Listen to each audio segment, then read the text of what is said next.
country, families are mourning and preparing to bury their loved ones who are victims of murderous police officers.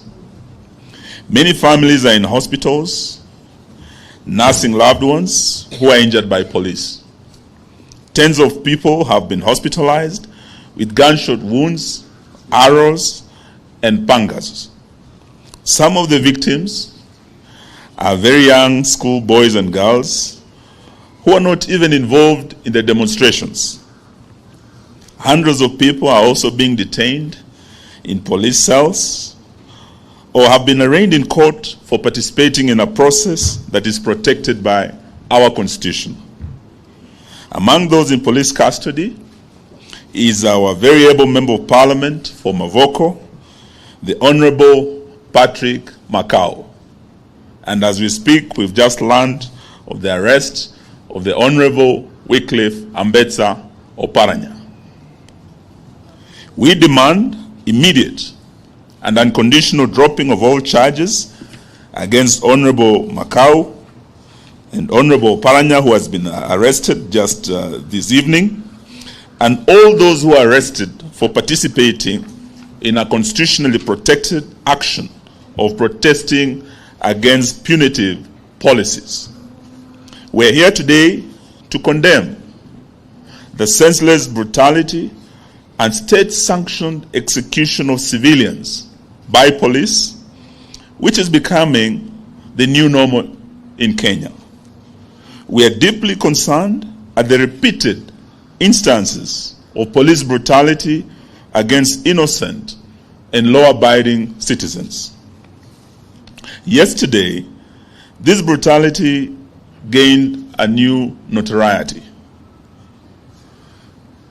Police not only fired bullets at citizens who are gathering for a rally in Kamkunji, far from the CBD, they also fired tear gas into a primary school right here in Nairobi, exposing to mortal danger our very innocent children who had absolutely no idea or who are not involved in any way in these demonstrations. The brutality is not ad hoc. It is coordinated.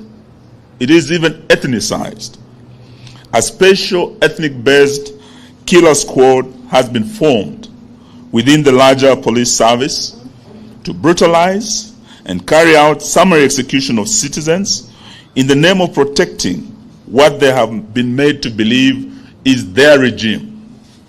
This squad is taking instructions from an equally ethnic-based command structure that operates outside the official channels of the police service.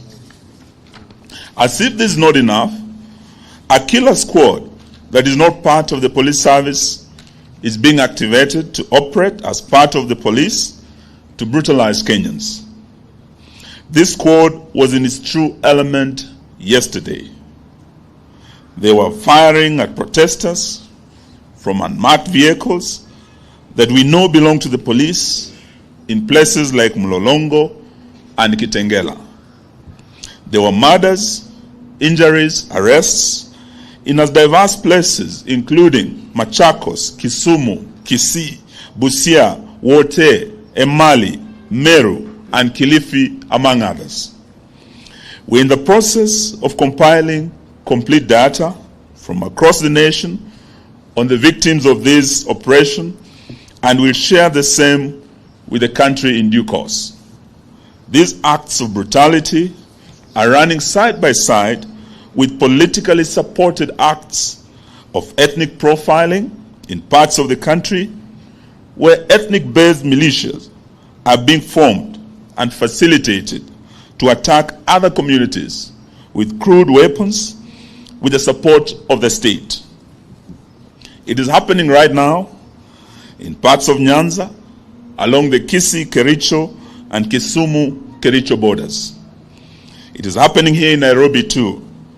Someone is working on a script of ethnic profiling, antagonism, and murder, much similar to what happened here in 1991, 1992, 1997, in the infamous tribal clashes, and also in the 2007-2008 period.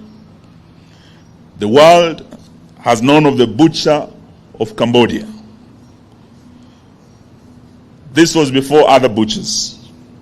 Today, it will appear there is a butcher of Kenya in the making. We call on Kenyans to refuse to be intimidated in their own country. We urge Kenyans to be firm and to resist this deliberate effort to turn the National Police Service into a killer squad for hire by politicians and the regime suffering acutely from legitimacy deficit. We are going beyond merely condemning this emerging pattern. We have instructed our lawyers to prepare and institute local proceedings against police officers who have gone against their duty of protecting life and property of Kenyans and instead have become a threat to the very citizens they're supposed to protect.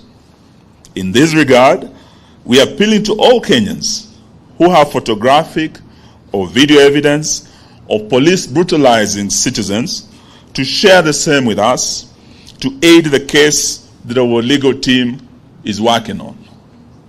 Going forward, we appeal to Kenyans to resort to citizen journalism and photograph and film state officers, including police and politicians who in the course of duty abuse and brutalize their fellow citizens. Because the regime has decided to turn all institutions of the state against the citizens, we have no option but to act to protect ourselves. We are going for individual responsibility and culpability against individual officers. We are also going for individual culpability against police commanders whom we have reason to believe know or ought to know about the illegal actions of their officers under their command. We stand in solidarity with victims of this police brutality and their families. We will be visiting from tomorrow, and we will offer support to offset costs and help lessen the burden on the families.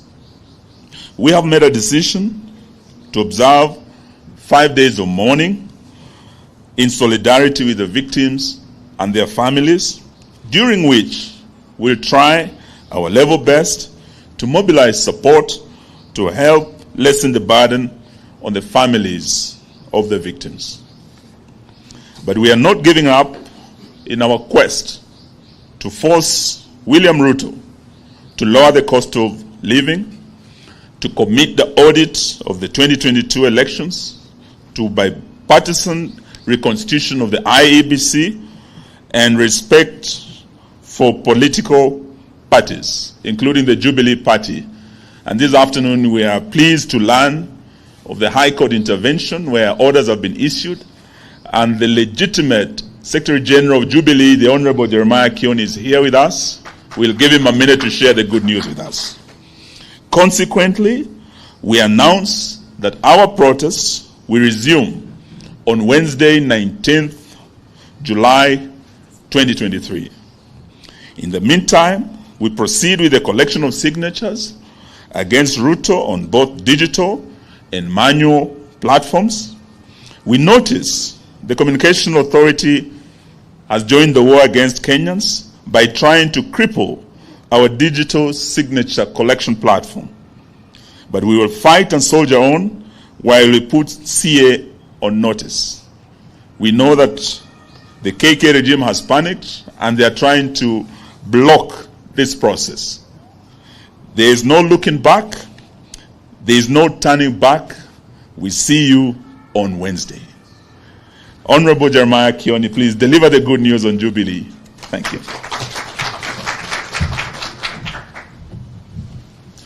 Thank you, Honorable Omarwa.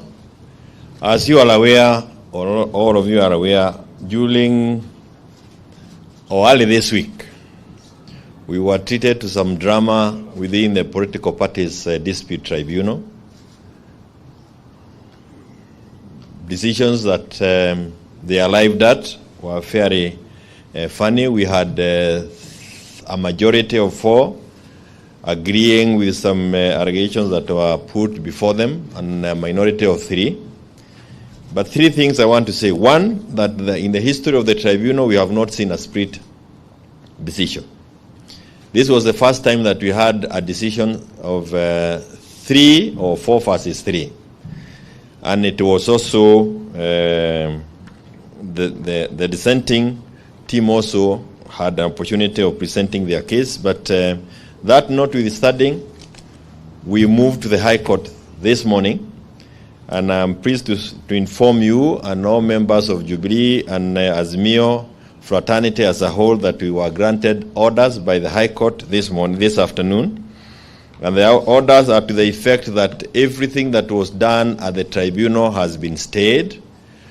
The officials of the party remain as was gazetted on the 22nd of March 2022, and that even the special gazette notice that purported to call, or let me just mention number 9131 of 2023 has also been stayed, and will be in court together on the 26th of July this year. So this is useful to know that within our system we still have parts of the judiciary that is judicious, and this is specifically the High Court. They are judicious and they are able to listen to issues. We will give you the copies of the orders so that you can actually see well-written and well-reasoned decisions that come from some of the courts that we have. We want to thank the High Court judges, and we also want to thank members of Jubilee who have remained faithful. Musije mkadanganywa, watu watariangarega hapa na kuringariga na kusema mambo mengi, lakini tunajua kwamba mwisho ukweli utapatikana, na kwamba Jubilee will be part and parcel of Azimio. And we want to thank our Azimio leader, party leader, Raila Amolo Odinga, and the principals, because they have remained truthful and supportive of us as Jubilee, even during those very trying times. Multi-party is under attack. As the Ruto regime keeps killing people, innocent people during peaceful demonstrations, they are also very keen on killing political parties that remain the voice of the voiceless. I thank you.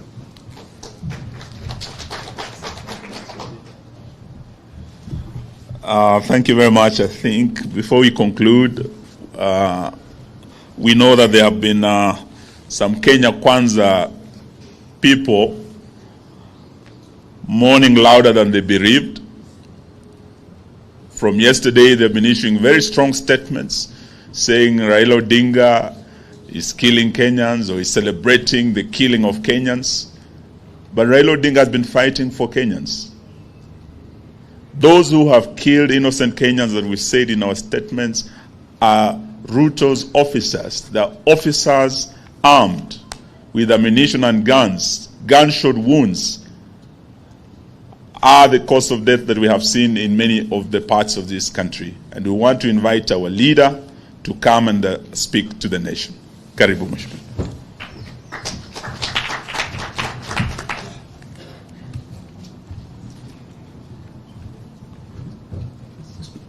Kwanza nataka kuchukua fursa hii kutoa shukrani sana kwa Wakenya kwa yale ambayo walifanya jana.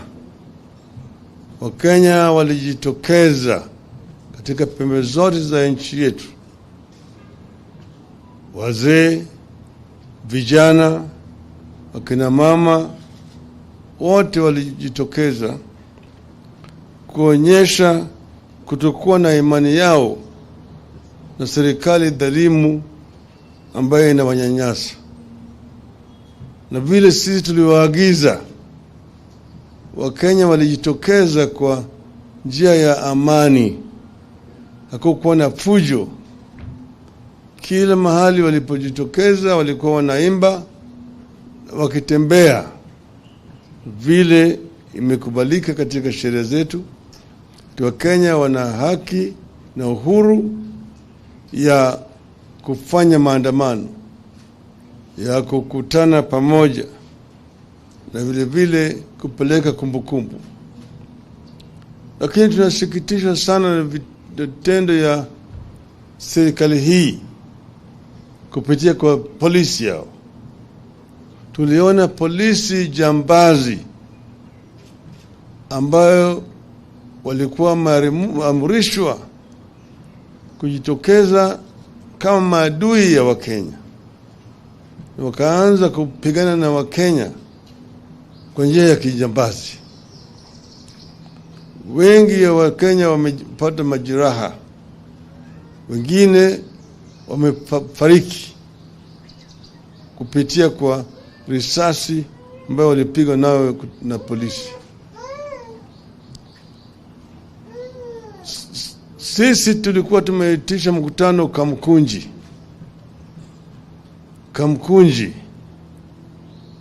Pale Kamkunji, kuanja Kamkunji hakuna biashara yoyote. Kwa hivyo hakuna mtu ambaye aliharibu bidhaa au biashara ya mtu yoyote. Lakini tuliona kwa runinga askari polisi wakipiga risasi kwa umati ambayo ilikuwa mikutana pale Kamkunji. Wanasema ati Azimio wanaharibu biashara ya watu. Kule Kamkunji biashara ya nani ambayo ilikuwa inaharibika huko?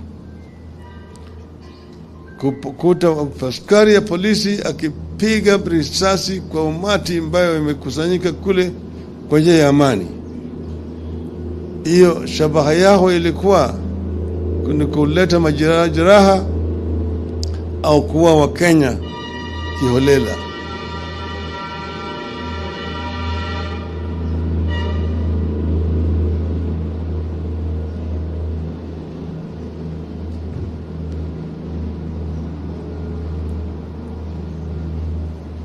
Kule upande wa Machakos, Wakenya wengi walipigwa na polisi, wengine wamefariki, wengine wamelazwa hospitali huko Machakos, wengine hapo Mlolongo kapigwa.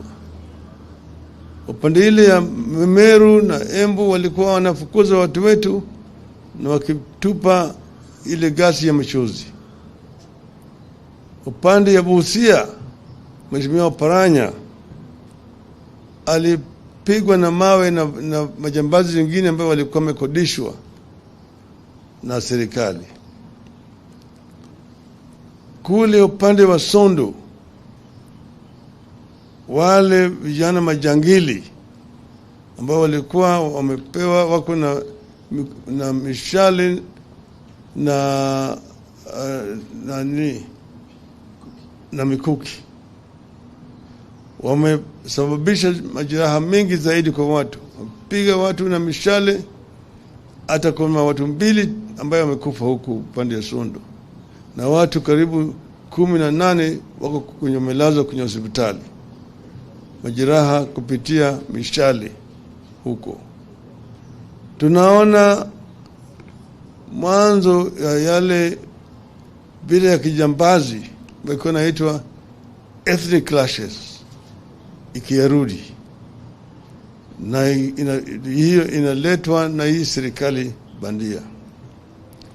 Tumeona vitisho mengi zaidi, vile wanavyoongea, unatisha sisi, watu watashikwa, wanataka kuharibu uchumi na kadhalika. Sisi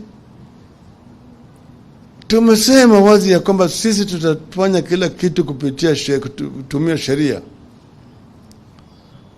Hakuna maovu tumefanya, na wakiona kama wanasema tumefanya maovu, tumekiuka sheria, tuko tayari kushikwa na kupelekwa mahakamani. Hakuna mtu Kenya hii ambaye iko juu ya sheria. Lakini hata Bwana Ruto yenyewe ajue ya kwamba yeye vile vile sio juu ya sheria. Anatisha watu kusema ngoja mtaona. Kama unataka kuua sisi, sema hata wewe vile vile utakufa tu. Hakuna mtu ambaye anagopa kifo. Lakini Wakenya wanatetea haki yao. Wakenya wana hasira kwa sababu ya haki yao ambayo imetishwa, haki yao ambayo imekanyagwa na hii serikali haramu. Sasa leo wameshika Mheshimiwa Makau, sahihi wameshika Oparanya.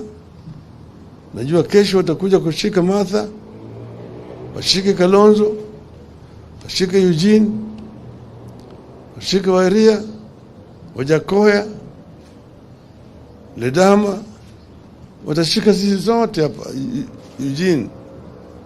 Lakini baada ya hayo Kalonzo nyingine atatokea, Martha nyingine atatokea, Eugene nyingine atatokea, Wairia. Hii ni kama mto Nile imetoka Jinja inaelekea kule bahari ya Shamu. Ufanye nini huwezi kuzuia kufika huko. Itafika. Mto Nile itafika bahari ya kati. Wapende wasipende.